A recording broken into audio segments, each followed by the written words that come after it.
Our next speaker is a kind of security futurist. Natalie Vanatta is a United States Army cyber officer doing research in a military think tank. So what does that mean? What does she do? Well, she does something called threat casting. And you probably never heard of that term before. And actually, I never heard of that term before until a couple of weeks ago when I was invited by Natalie, along with other members of the military, people from the U.S. government, and academia, to join her in Washington, D.C., to go through an exercise called threat casting, which allows us to look further into the future and try to predict sort of really bad things, bad cyber things that might happen, and then learn from that, and then build milestones to try to prevent those things from happening. So she's going to tell you more about that. So please welcome to the stage, Natalie Vanatta. There you go. Thank you. Hi. So I'm Natalie, and this, as I click the slide, is obviously an homage to one of the greatest 20th century science fiction novels out there, Douglas Adams' A Hitchhiker's Guide to the Galaxy. But today, I'm going to be telling you about my story, a time traveler's guide to securing the nation. So time travel always fascinated me as a child, and I was an avid reader. On one hand, I wanted to go back in time to see the wild, wild West in all of its glory. And then on the other hand, I wanted to go forward into time, and I wanted to see which science fiction novelist really got it right. And I mean, yes, I wanted to meet space aliens, and I also wanted to find out what was the true key to faster than light travel. But even as a young kid, what interested me was, how is the vast majority of society going to live? What were we going to do? And more importantly, what were the decisions, the actions, and the inactions we took today that led us on that path to the future? And so really, it's like archaeology in reverse. In archaeology, you have an artifact, and then you want to examine the artifact to figure out what might have happened in the past all around it. And what I do today is I examine today, and we look at technology and society today to figure out how it's going to evolve in the future, and when we get there, what are the threats that are going to be waiting for us? So it started as a kid as an avid science fiction novelist, and now I get to do it as an adult. And so I get to do this thing called threat casting, and it's a joint effort between the Army Cyber Institute, the think tank I work for, and Arizona State University. So how does it actually work? Well, we get together a very diverse audience. They're thinkers and they're doers. They have brown hair and, well, they have pink hair also. And they're from academia and the government and the military. They're from private industry, they're from think tanks, and they're from nonprofits. And we think about what's going to happen in the future. Just 10 years, a decade from now, what is the future going to look like? And by working together, that's what we imagine. Because it's not solely going to be based on what is the next greatest app that's going to hit your app store, right? And it's not only going to be based on the next idea that Silicon Valley has. The future is going to be based on a whole host of different things that influence each other. Because the future, at its heart, is about people. And so we start and we look at the social aspect. We bring in social scientists and we think about society and how society is going to evolve, how cultures are going to evolve and influence each other, how individuals are going to evolve, and our idea of who we are and what we stand for, and our relationships with others and the communities we choose to create. And then, of course, we look at technology and we think about emerging technology and where it will be in a decade. But more importantly, how do our future selves want to use that technology? And then we got to throw in some math, because I'm a mathematician by trade. And so we look at economic trends, and we look at it both from the macro and the micro perspective to see how that's going to influence how we want to live. And we do all this by bringing together subject matter experts that provide their data, but with an opinion of how their thoughts of how this is going to grow and influence other things. And of course, we throw in some science fiction, all based on science fact. And what we come up with are a bunch of different visions of the future, this future world that we're going to live in. And once we can define that future environment, we meet a person. And this is Bill Morgan. In 2027, he's a middle-class American. He is a port inspector at the Port of Red Hook, New Jersey. A little frustrated in his job right now.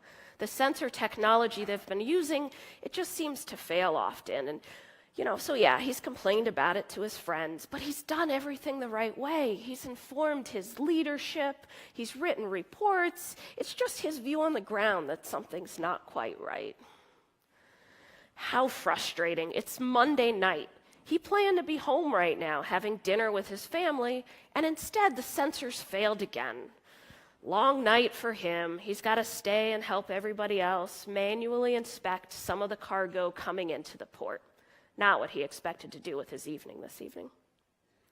So in threat casting, once we spend some time thinking about what the environment is and we've met the person, now we think about the threats that are out there. The threats that are taking advantage of how our society and technology have evolved together to create new attack vectors to cause their mayhem. And little did Bill know that on Monday evening, when he made that very innocent post, that it was going to change his life and the world forever. Because a nefarious group's artificial intelligence was watching over the widening attack plane in 2027. They were shifting through metric tons of data at machine speed, looking for a window of opportunity so they could begin their attack. And this was very commonplace in 2027 because we've prioritized efficiency over security in every aspect. Our supply chains are wholly automated, and there aren't any humans left in the loop. And in fact, even in our own households, we've given over many of the common errands we used to do over to our digital assistants and digital infrastructure for efficiency's sake, So they've been looking through the widening attack plane, and they see this as a window of opportunity so that they could get the shipment they need in through the port. But the problem is they need to expand their window of opportunity for the best effect. How are they going to do it? Bananas. Bananas and milk end up being the key as perishable goods. So this artificial intelligence turns on malicious code that is sitting in refrigerators and pantries of households across the greater New York area, telling these households that they're running dangerously low on milk and bananas. So the household puts in immediate orders, and local grocery stores fly through drones these groceries to their household. Grocery stores are running low on perishable goods, so they put in more orders from their regional suppliers, which efficiency is the key, and perishable goods, those are a good thing to get through. So all of a sudden, roads start becoming clogged with more shipments of autonomous truck convoys. More autonomous boats are coming into the port, delivering these perishable goods. And what happens is these repair parts, though we think kind of important, are not as important as perishable goods, and they get deprioritized in the queue, opening up that window of opportunity for this nefarious group. And unfortunately, that's all they needed, just this window of opportunity where we had to rely back on humans to do something that we had gotten so used to technology doing for us. And they couldn't possibly check every container coming into the port, and so this nefarious group played the odds, and they won, and their shipment got through. And on Thursday morning during rush hour in downtown Manhattan, they detonated their dirty bomb that they had delivered. Millions are dead.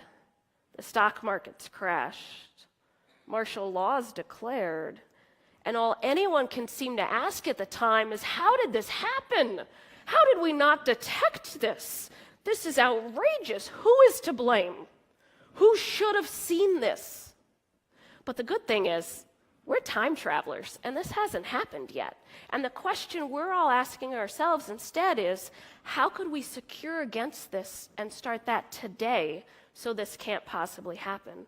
And so this is what we do in threat casting. We get together some wicked smart folks from across academia and the government and the military and industry, folks with different backgrounds and expertise. And not only do we think about what the future looks like, and we think about these threats, but then we backcast and think about what could we have done to disrupt that threat, to mitigate that risk of that threat, or recover from that threat. And what we come up with is a whole of society approach, because there's things that the government can do from a policy perspective, from a law perspective, from a standards perspective, from a resourcing perspective. There are things that the military can do in how we train our soldiers and the techniques and tactics we use and how we choose to conduct operations. There are things that industry can do to help prevent many of these things. There are things that academia can do, research that needs to happen today so that we could have potential solutions in the future. There are things that nonprofits can do, and there are things that even you can do today to help secure the nation and ensure that these threats don't happen. And we have some successes so far. It's a rather new effort. Cisco has taken some of the work that we have done looking at the futures, and they've incorporated it into their innovation lab. And they're using that to push their innovation efforts forward to come up with some possible technical solutions to the fears that we have for the future. Supply chain management companies have looked at some of the research that we have done and realized some of the concerns are prevalent and have started relooking at what their best business practices are going to be going forward and the risk decisions they need to make as we go to more automated systems and start removing more humans out of the loop. And in fact, colleges, universities, and think tanks have started to look through the massive amounts of research topics that we just feel there's not enough research done in, and applied for federal grants to start crafting this body of knowledge so that when the time comes, there will be possibilities for solutions. Because we can't do this by ourselves. There's no one person or one organization that's going to come up to solve all the challenges that we're going to have in the future when dealing with the cyber domain. It's everybody has a piece to play. And that is really the goal of our lab and the work we do, is to envision these futures to empower action. Because maybe you all sitting out there, it seems really scary. This seems like a big threat. And everything you hear in media about cybersecurity and the world is ending and this just seems so scary. And what am I supposed to do? And it's so overwhelming. But it's not. Because if nothing else, I want you to know that you're not powerless. There are simple steps that you can do today for you and your family to help secure the nation. And it starts with becoming informed. Thank you for coming out here today and hearing us speak. So read our reports, ask questions, and together we can slay these problems ahead. And so what I want to tell you as a time traveler, I travel to the future not to find the actual plans for faster than life travel, though that would be really sweet. I go to think about what the society in the future is going to look like, what nefarious people are going to want to do to harm our way of life, so I can come back today and so we can start doing something about it today. And as an official time traveler, I do want to tell you, there's no need to panic. For every one nefarious bad guy in a black hoodie out there doing something wrong, there are hundreds of individuals, both in the government, the military, and industry, that will remain nameless, that spend every moment of their day trying to ensure that you and your family have safety and security in the cyber domain. And there are little things that you can do to help them with that. And so I will say, if as a time traveler I got to go back in time, I think I would want to go back and have a conversation with her. That's me at 4 years old, dressed in my mom's field gear. And I would just want to lean down and whisper in her ear and let her know that someday she was going to grow up to be a time traveler and spend every moment of her life working to secure the nation. And I'm pretty sure she would think that was pretty darn awesome. Thank you for your time.